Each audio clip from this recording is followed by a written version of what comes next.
Thank you, Mr. Chairman, and thank you to each of you who are working in this very vital area. In a lot of respects, it's sad that we're having to hold this hearing. It is extraordinary that China has been able to take such a substantial lead in an area that's not only important for us economically, but vital to national security. And my prediction is that we'll be repeating this picture again and again in various other areas that are important economically and with regards to our national security. This is the first example of what's going to happen again and again. And I guess I'd like to address my question to all of you, or whoever would like to respond to it, as to how it is that, if you will, free market economies were unsuccessful in establishing our own lead with regards to 5G. How is it that Chinese companies were able to get so far ahead of us on the track that we're trying to chase them and catch up to them? I would note that China has a very clear strategy as to where they want to be in 5G, but it also economically, geopolitically, militarily. And we as a nation don't have a strategy. We respond on an ad hoc basis. When we see them ahead on the track, we say, oh, we've got to do something about that. But you know, always chasing your competitor is not a successful strategy. And not only do we not have a strategy to deal economically with a player that does not play by the rules, we don't even have a process underway or much focus underway nationally to describe how we are going to compete with a nation that continues to break the rules, how we and the West will do so. I only think this can be done on a collaborative basis with ourselves and other free nations. And so we'd keep Ambassador Strayer from having to run around country by country begging people, oh, please don't do what's in your best economic interest. Hold on, because we've got something better coming along.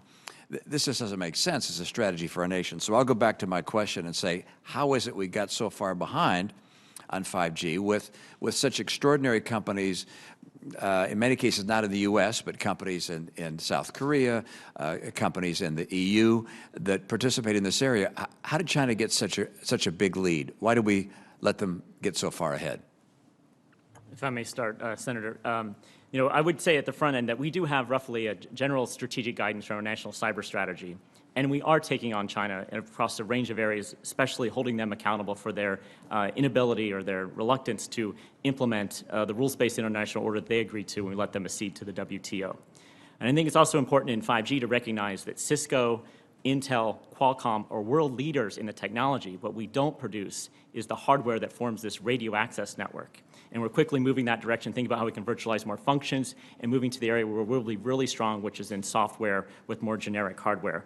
So I think that's how we have a general mission. We are talking to our partners and allies about trusted technologies, emerging technology of the future to set the right rules of the road.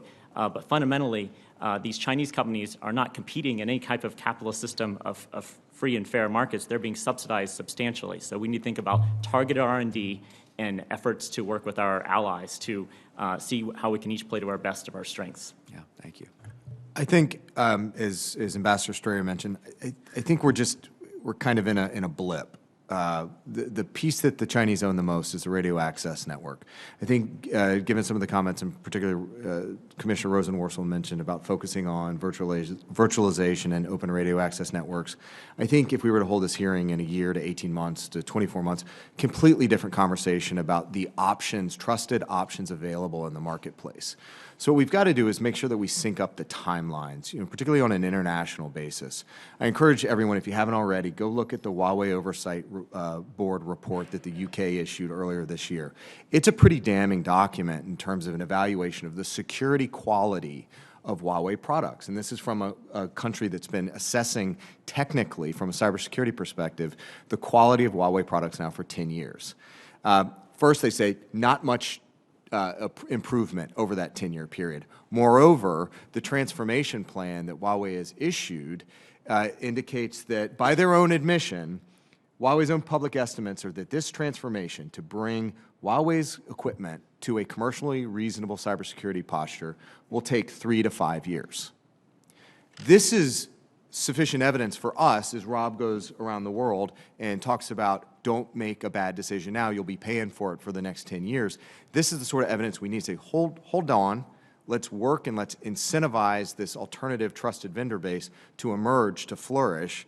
And I think this is the opportunity in front of us. We've got to put a lot more effort in, whether it's DoD and their RFP that they've recently issued or they will be issuing on experimentation to encourage these companies to come forward.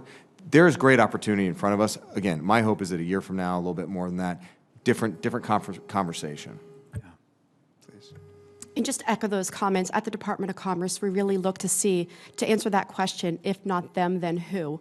And we do see the American companies, the software vendors that are going to fill that void with software-defined networks.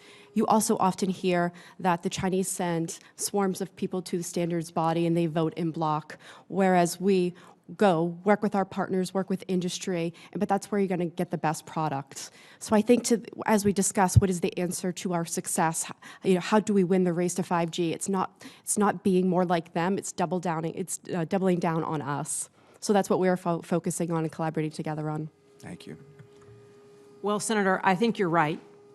And I think the evidence is around for all of us to see. In today's Wall Street Journal, it mentions how China will have 130,000 cell sites equipped for 5G by the end of the year. South Korea will have 75,000, and the United States will have 10,000.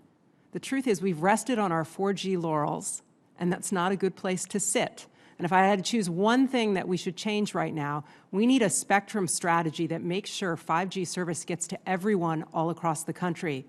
We have doubled down in the United States on auctioning high-band spectrum, which propagates between one corner of this room and the other. We will never make that an economic way to deploy 5G everywhere, and it will reduce our power and our scale for equipment, devices, and innovation. Thank you.